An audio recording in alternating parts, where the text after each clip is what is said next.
Like, even though they confirmed that the message that Jor-El and Lara had sent is technically real, I still think there's a huge possibility that could be connected to someone like a Brainiac. Yeah. How can someone not think it's real? I'm just saying. How can someone? I don't understand. That could be something we continue to see seeds planted on, and is like kind of just a lingering thread over Superman's story throughout the DCU across multiple projects. I mean, do you imagine this being dealt with in future Superman stories? I mean, honestly, I think he deals with it in this story pretty much. You are coping and seething. You just can't accept what you're seeing. Yes, you go. Nerderotic.com. Did you hear the Grant Morrison take on the Jor-El and Lara? What is Grant Morrison? So he probably fucking loved it. Probably would have. He talks out of both sides of his mouth on it. Yeah, I saw that quote. Yeah. Well, he does claim to be non-binary now. Yeah, so maybe his male side was saying one thing and his female side was saying the other. I don't fucking know. Fucking weirdos. And this is James Gunn's hero. Okay. This is like who he based the All-Star Superman. Yeah. Except it really wasn't All-Star Superman. Except then they mentioned what it's actually based on. Except it's not really based on that. And things about the Superman movie is that twist of like, okay, Jor-El and Lara not what they appear to be, and Superman, the message being that the message that Jor-El sent with the rocket with Cal is being corrupted, and the rest of that message was actually him saying, you feel free to dominate. Mate. And I guess, like, what was your sort of take on that? I guess it's actually, it was take loads of wives, get your fuck on, and then take over the world. But okay. Yeah.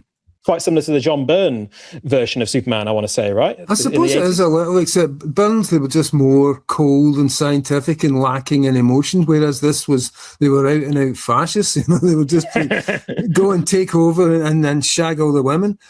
So nothing like no, actually, no. The Byrne, okay, in the Man of Steel limited series by Byrne, where they relaunched Superman, Jor-El and Lara are sending Superman away, or they figure out Earth, and it's Lara who said, and I'm paraphrasing here, it's been a minute since I read it. Lara says, well, why don't we just send them to conquer? These look like primitive people. Why don't we just send them to conquer them? And Jor-El says something to the effect of, well, we could, but nah.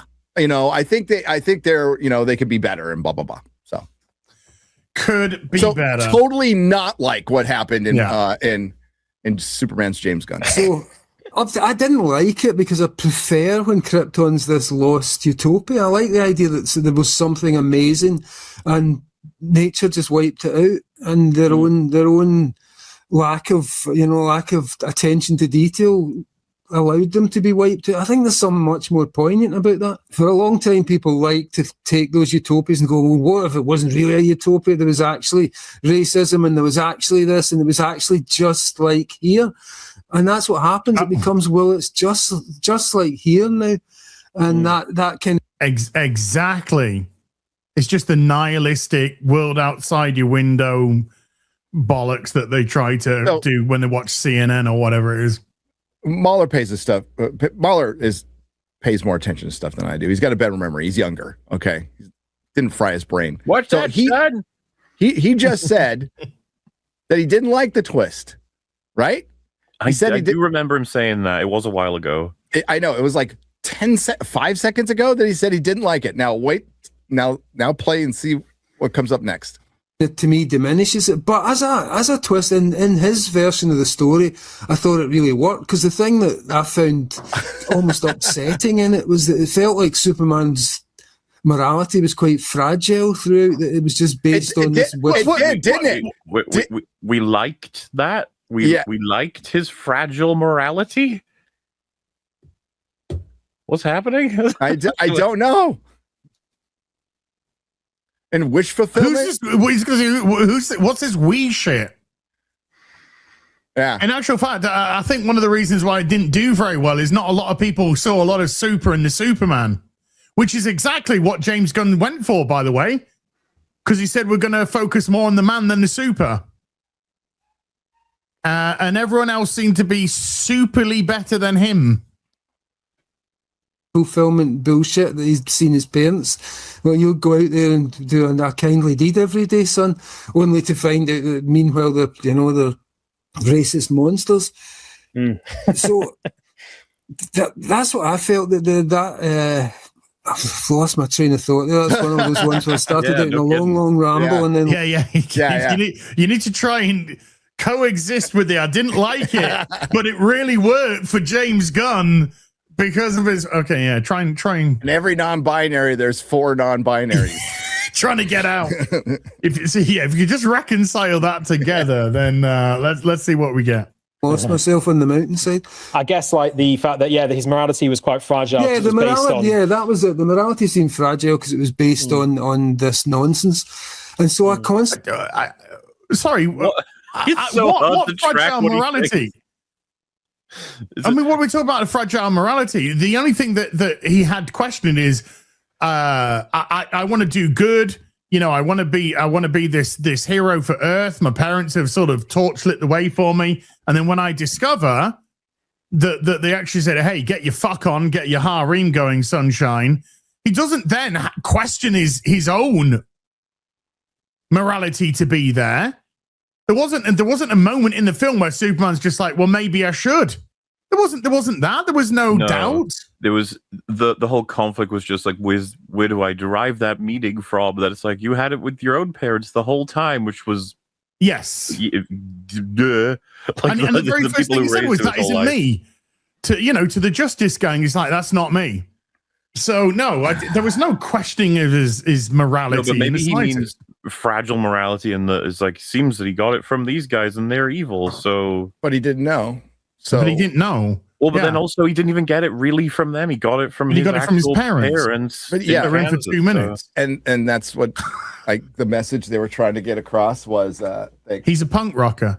Was that he got it from the Kents. He got it from the Kents, guys. It's like you can still get it from the Kents. That's the whole point, is you come from an alien fucking world. We understand that. But it's also, just James Gunn being cheeky.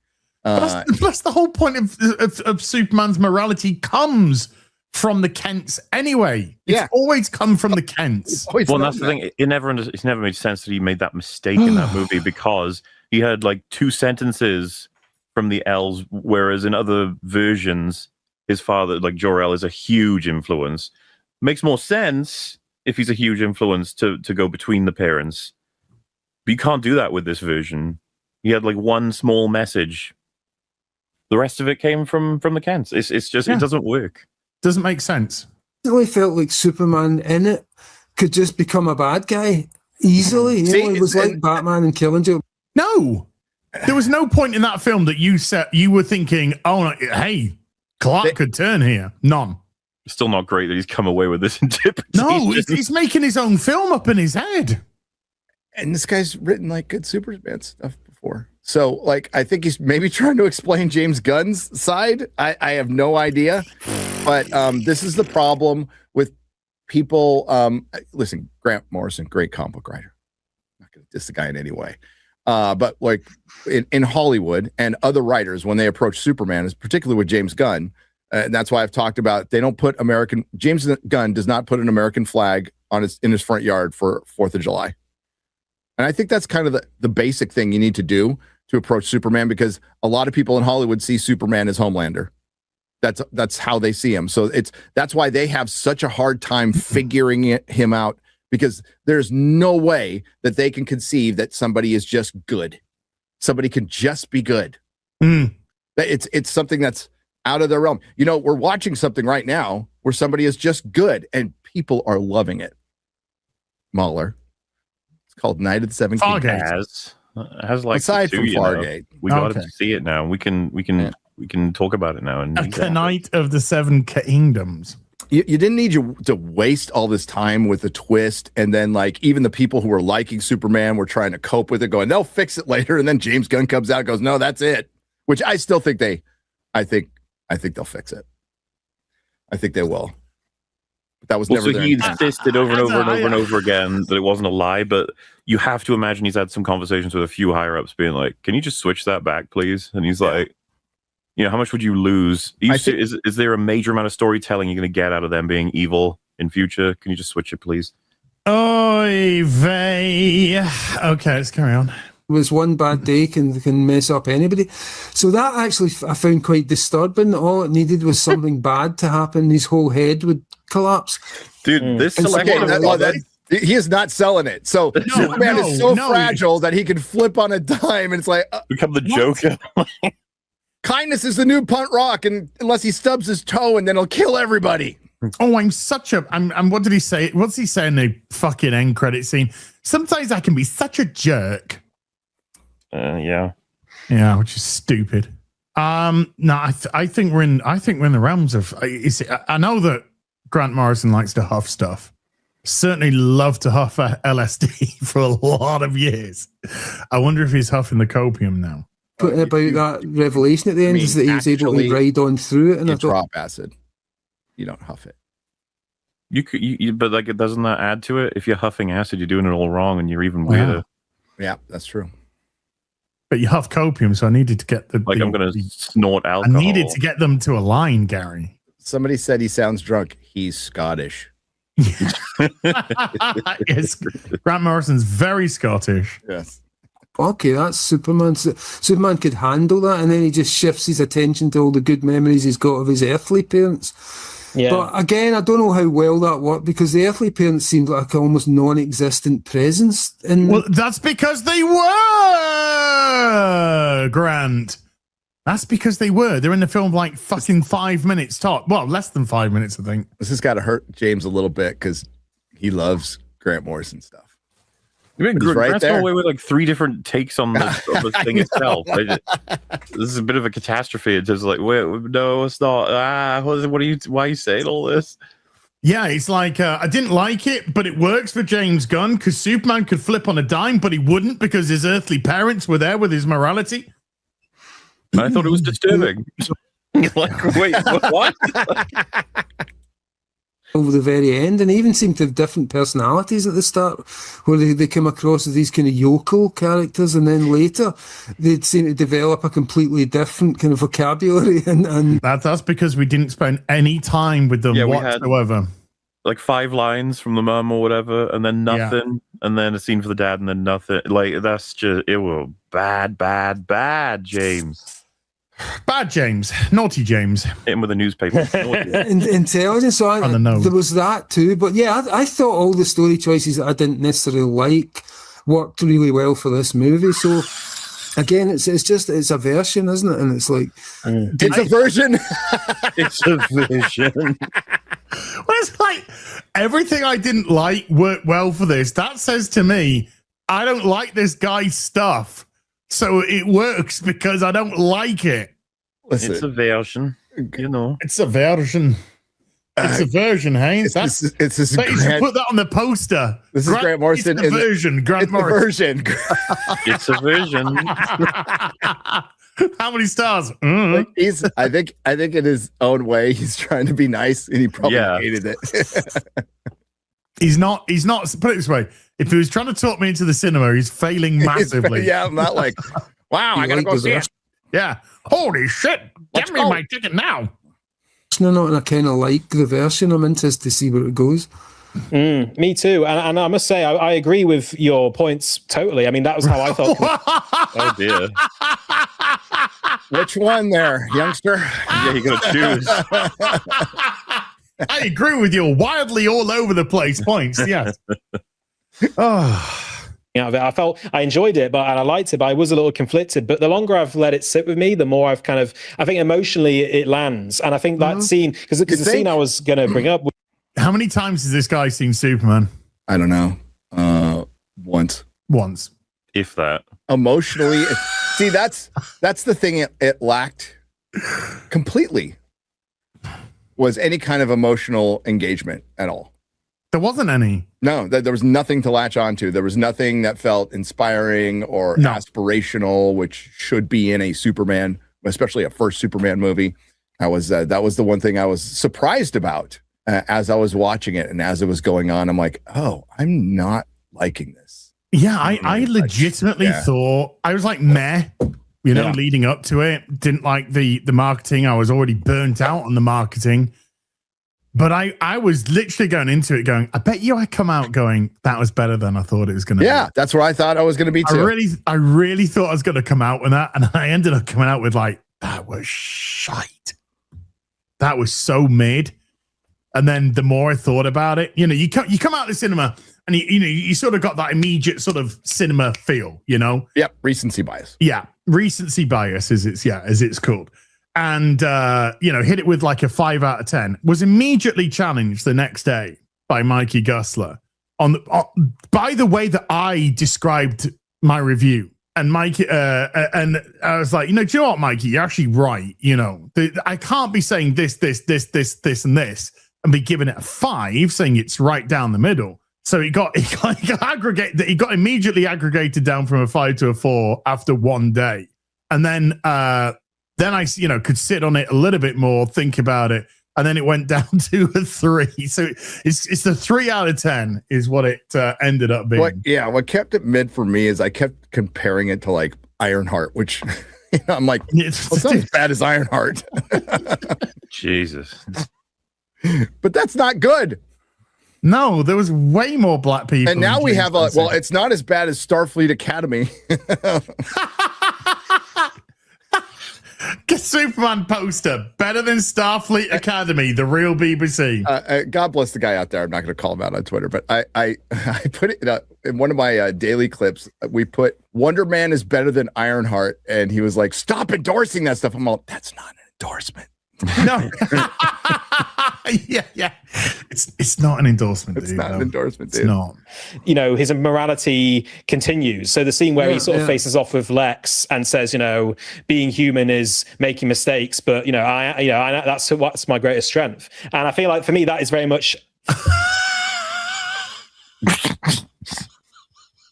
I am so confused. Making mistakes is my greatest strength. Where's the Billy Madison clip when you need it? Oh boy! What you just said is one of the most insanely idiotic things I have ever heard. At no point in your rambling, incoherent response were you even close to anything that could be considered a rational thought. Everyone in this room is now dumber for having listened to it. I award you no points, and may God have mercy on your soul. Everybody in this room is dumber for actually having heard that.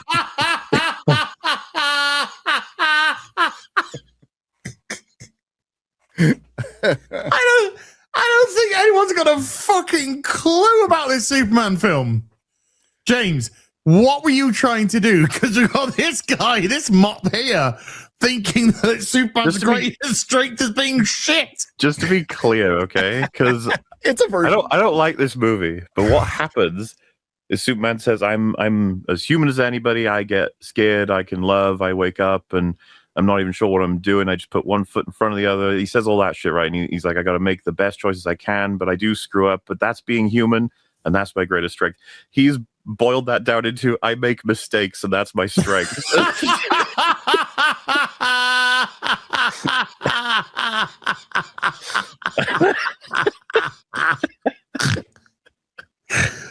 I'm a punk rocker. Yes, I am. What odd choice. Not even I learn from my mistakes, and that's my greatest strength. No. Mistakes. I make mistakes. Dropping Lois from a tall building is my greatest strength. Oh, man. For a lot of people, become a very important moment in the film and really resonate with people. And it reminds me, it's completely different, but for me, it's the heart of. There's a lot of retards out there that can relate to that.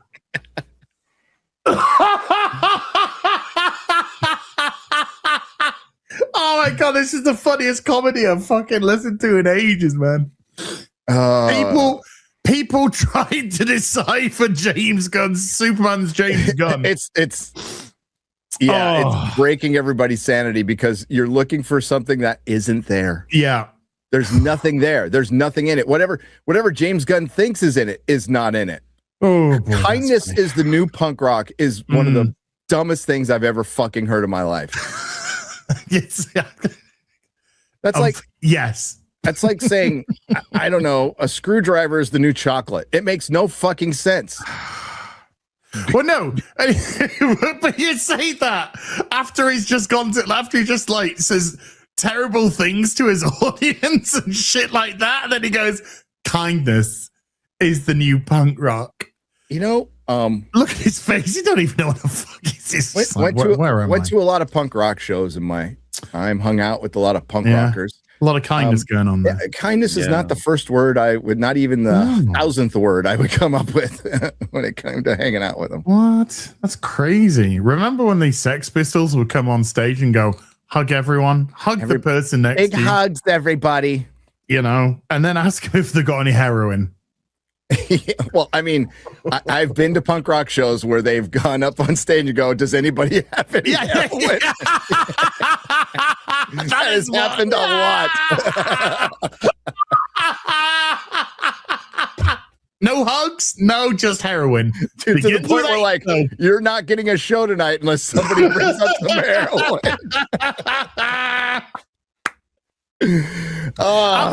Rocky, yes, I am. Oh.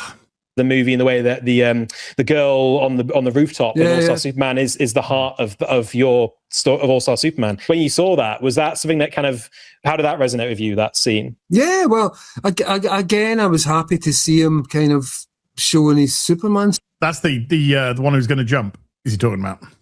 Strength, you know, because like I say, I felt there was a fragility there which was worrying to me. And again, that works. That's dramatically that worked, because I was instantly kind of worried about Superman, which is pretty good because, you know, he's Superman, he's a tough guy, but they put him in a position where I was concerned that he would break down or that he'd lose his compass. And the fact that he didn't was just nice to see. I'm glad that they just showed that Superman is different from us. You know, he processes things differently and he finds the good in things. The point of the movie was that he processes things just like a human and moves past it just like a human. The guy was off, but that's the whole greatest strength thing. Okay, well, thanks for that, Gary. You're welcome. That was that was a lot of laughs. It was. Yeah, the chat was mentioning Gigi Allen, the very picture of kindness. If you don't know who Gigi Allen is, look it up.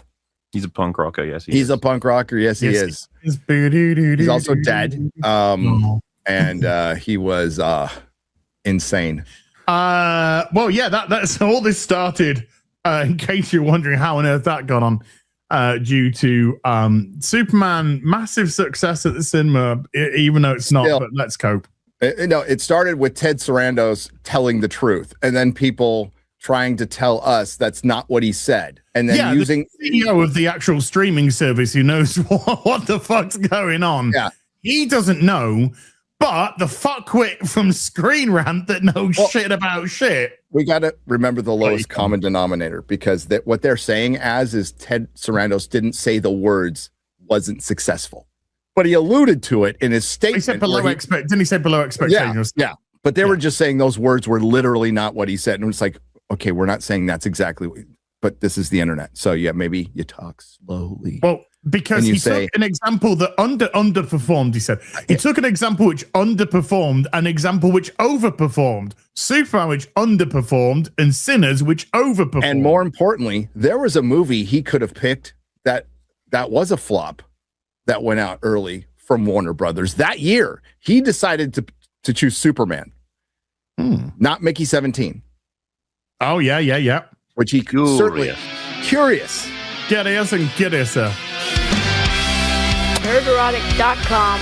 Please subscribe.